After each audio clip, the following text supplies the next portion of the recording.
भीष्म गीता में अर्जुन को भगवान भीष्म पितामह बाणों के सैया पर पड़े रहकर कहते हैं, अरे अर्जुन, 4 तरह का भोजन बेकार होता है।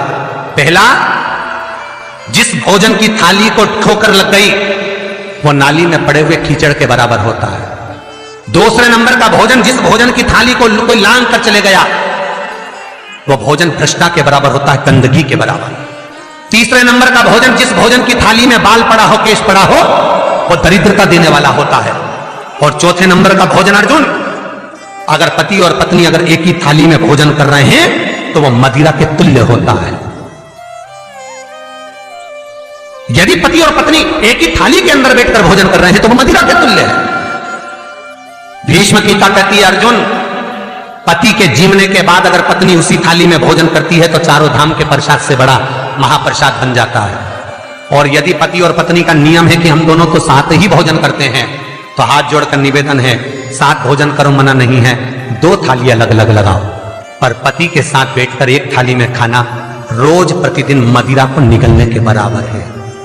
मदिरा को कई लोग कहते हैं एक ही थाली में भोजन करो तो प्रेम बढ़ता है, प्रेम बढ़ता है। शिव महापुराण की कथा कहती है, पति और पत्नी अगर एक ही थाली में भोजन करते हैं, एक ही थाली में अगर पति और पत्नी भोजन करते हैं तो उस घर की दशा देखिएगा। उस घर के बच्चे कभी भी विद्या में उत्तम नहीं निकल सकते, उस घर के बच्चे कभी भी सत्मार्गी नहीं निकल सकते, मार्ग से विचलित ही निकलेंगे, क्योंकि मदिरा के नशे में पैदा हुए हैं। तो सुन अर्जुन, सुन, यदि बेटी कुंवारी है और बाप के साथ में बैठकर भोजन करती है तो उस बाप की कभी अकाल मौत नहीं होती है, क्योंकि बेटी बाप के काल का हरण कर लेती है। बेटी कुंवारी है, बेटी की शादी हो जाए जब पहले वो पिता के साथ भोजन ना करे क्योंकि गोत्र बदल गया, पर बेटी जब तक कुंवारी है बाप के साथ बैठकर भोजन करेगी तो बाप के काल को हरण कर लेती है। ये उसी तरह जैसे एक गाय ब्याह गई हो और एक गाय कुंवारी हो। महाराज, ब्याही हुई गाय का गोबर से लीपने से ज्यादा फलदायी होता है कुंवारी गाय का गोबर से लीपना, वो ज्यादा फलदायी। बछिया के गोबर से लीपना, कुंवारी गाय के गोबर से जो ब्याही ना हो। कितना कितना शास्त्र प्रमाण देता है महाराज।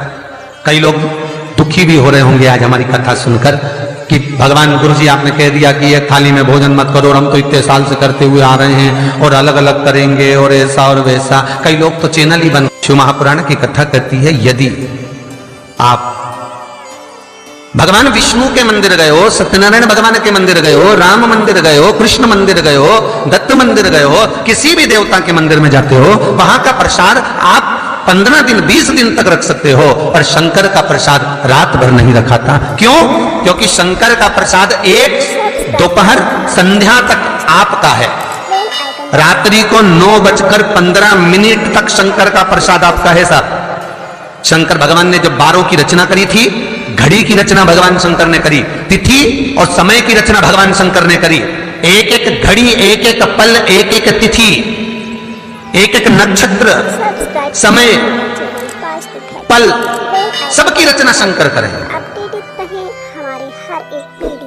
सबकी रचना इसीलिए तो शास्त्र कहता है ना, लिंग पुराण वर्णन करती है, नर्मदा पुराण कहती है, शिव महापुराण की कथा कहती है, जब व्यक्ति को कोई भारी रोग हो जाता है, कोई कैंसर जैसी बीमारी हो गई, कोई किडनी ही खराब हो गई, कोई लीवर ही बेकार हो गया, कोई बड़ी बीमारी हो गई, तो आप किसी ब्राह्मण से पूछेंगे कि पंडित जी हमको शंकर भगवान का अभिषेक करवाना है, कौन सा टाइम करवाना चाहिए? तो उसका भी समय शिव महापुराण निश्चित करती है, उसका भी समय हमारे लिंग पुराण निश्चित करती है, उसका भी समय नर्मदा पुराण निश्चित करती है।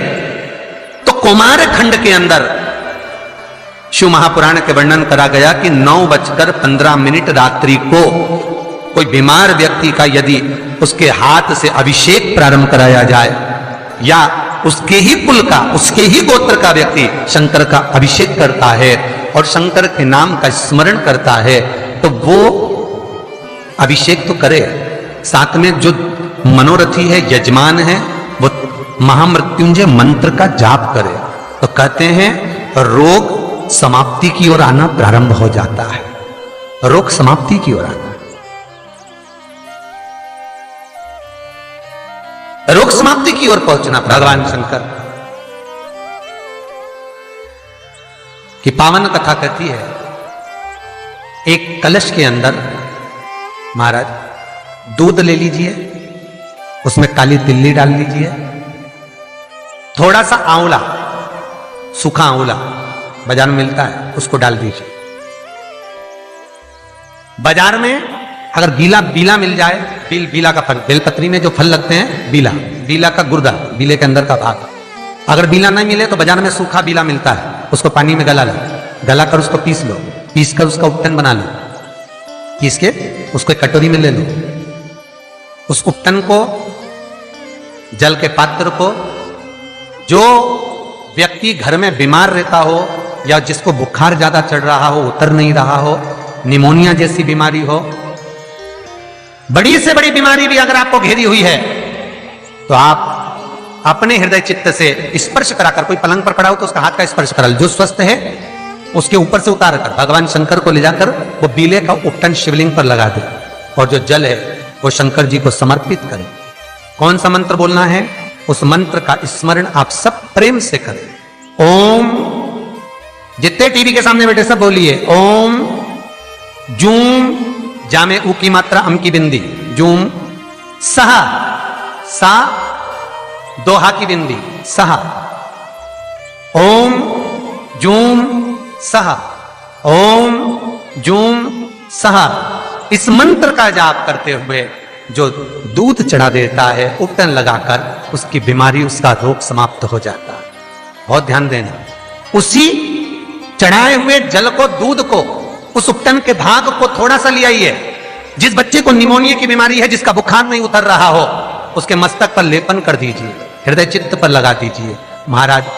उसके बाद में उस बच्चे को वस्त्र से, गीले वस्त्र से पोंछ दीजिए, उस वस्त्र को झटकार दीजिए, बच्चे का बुखार 10 मिनट के अंदर उतर जाएगा। ये कभी भी कर सकते हो, ऐसा कोई दिन निश्चित नहीं है, कोई तिथि निश्चित नहीं है। जब बुखार आए, जब स्वास्थ्य ज्यादा गड़बड़ हो जाए, तब करिए। मंत्र का जाप करते हुए ओम हूम ओम जूम सहा, इस मंत्र का बस स्मरण करना है। ओम जूम सहा मंत्र का स्मरण करिए और शिव की आराधना करिए। ये वो औषधि है जो सती माता ने भगवान शंकर से विवाह के प्रथम में प्राप्त करी है। यदि कहीं से 5 मुखी रुद्राक्ष मिल जाए और 5 मुखी रुद्राक्ष को तांबे के कलश में जल भरकर उसमें डाल दो, किसी चम्मच से उस रुद्राक्ष को निकाल लो आधे घंटे डालने के बाद, महाराज शमी का एक पत्ता, शमी पत्र, और शमी का एक पत्ता ले जाकर, शमी पत्र को ले जाकर शिवलिंग पर रखकर 5 मुखी रुद्राक्ष का जल अपनी कामना कर कर, अपनी मन की कामना कर कर, सोमवार के दिन जो व्यक्ति समर्पित कर देता है, उसकी मनोकामना भोलेनाथ 3 महीने में पूरी कर देते हैं। शमी पत्र समर्पित कर कर 5 मुखी रुद्राक्ष का जल, मनोकामना। और एक बहुत सुंदर बात वर्णन करूंगा। रुद्राक्ष को सिद्ध करने का तरीका है शंकर के शिवलिंग पर रखकर उसका अभिषेक करना और फिर उसको धारण करना। कई लोग पूछते हैं रुद्राक्ष पहनने का तरीका क्या है? शिव को समर्पित कर कर मंत्र का जाप, आपको मंत्र बताएं, उसका स्मरण कर कर फिर अभिषेक पूजन कर कर फिर धारण। एक छेदित रुद्राक्ष होता है जिसमें छेद होता है या छेद करा जाता है, एक बिना छेद का रुद्राक्ष होता है जिसमें छेद नहीं होता। जिस रुद्राक्ष में छेद नहीं होता वो कार्य में सिद्धि अधिक देता है, सिद्धता प्रदान करता है, वो खंडित नहीं कहलाता। बड़ा रुद्राक्ष उसमें छेद करा जाता है तो वो खंडिता का भाव आ जाता है, पर जिस रुद्राक्ष में छेद नहीं होता वो पावर ज्यादा देता है, प्रबलता ज्यादा देता है, सुख ज्यादा देता है। श्री शिवाय नमस्तुभ्यं, श्री शिवाय नमस्तुभ्यं, श्री शिवाय